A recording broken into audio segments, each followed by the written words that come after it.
So just a quick video today to talk about what to do with a painting that was a practice painting and you learned lots from the exercise, but now you've got it all finished and it isn't really something you're going to frame or something that you would like to have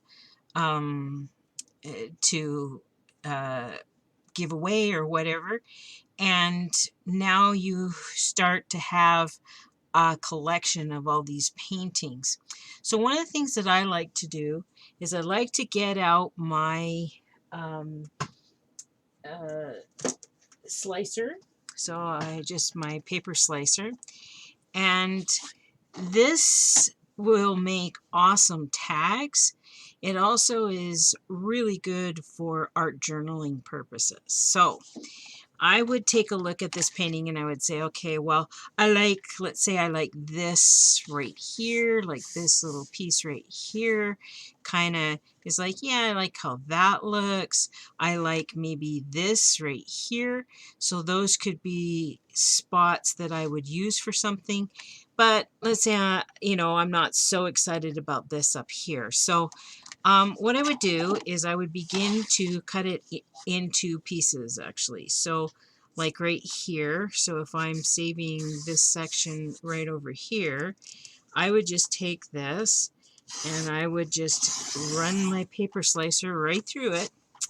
I know, you gotta be brave sometimes. And then I would come over here and say, okay, I will keep this now. That could be something I could add to an art journaling page. Now I'm left with this, and as I look at this, I think, you know what? I think if I have enough here, I can just kind of look at how much I have left here. If I were to cut this into some tags that I could use for gift giving purposes or to say thank you to somebody.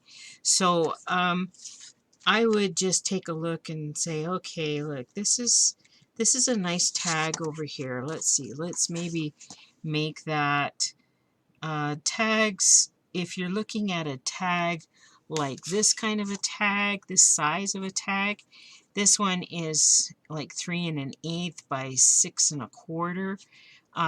You could make it shorter than this, but this is a standard tag that you can buy. This size is a standard tag.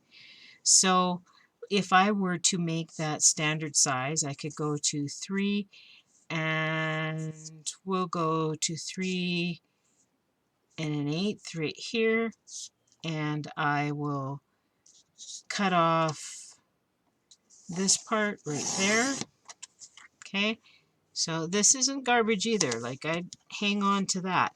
So this now, if I were to just take this and just crop off the corners, just use this other one as a template really quick, like this, and then hole punch it right here. Let's put the hole punch in properly.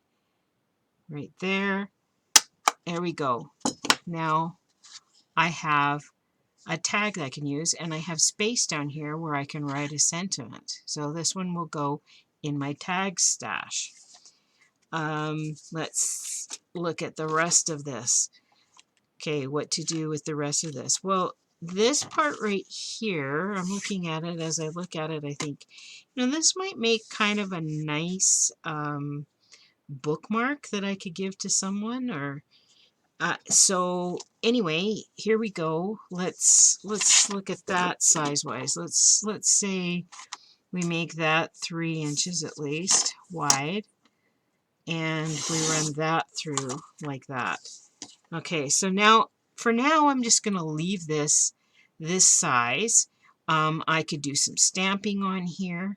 I could cut it shorter. I could make it a shorter bookmark. I could cut this into 2 tags. I'll leave that because that's something that I could decide at a later date depending on what purpose I had in mind for it. Okay, now I still have this. And this isn't wasted. This is still very usable. And sometimes you need more space for a sentiment in something and less painting. So again, you could cut that. You could make that a 3-inch thing, just like this one right here. And you could cut that, or you could turn it into tags. I think I will turn it into tags simply because I like to use tags, and I just like tags. So I will go like this. Now I've got this piece of watercolor paper that I'll put aside to use for other watercolor projects. This now will be cut in half. Let's see, this whole thing is 11 inches, so we're going to make that 5.5 inches that I will cut this. Let's just flip my thing out here so I can measure that. So 5.5 inches, and there we go. I have 2 tags now, so I can clip the corners and make them like this tag that I made over here, punch a hole in it, and that's ready to go. This one doesn't have very much still showing on it, but it's a simple thing to just add a little bit more to it. It just gives me a beginning place, right? This one has lots of possibility, and you could use it in lots of different ways. You could do some more practicing on this one and then make it into a tag, or you could have it be a journal card in an art journal. I also use things like this for journal cards in an art journal. So out of that one sheet of paper, I was able to use this now, instead of this just collecting dust in my cupboard, you know, off to the side, just sitting there collecting dust. I now have all these things that I can use. I can use them in journals. I can give them as gifts. I can use bookmarks. I can make bookmarks. There's just lots more possibility, and it isn't just a painting just sitting there that I'm not really going to do anything with. So have a look. If you have something that's kicking around that you don't really, it just doesn't jive, and you'd like to use it somehow, but it isn't something you're going to frame, have a look. There might be ways that you could repurpose it.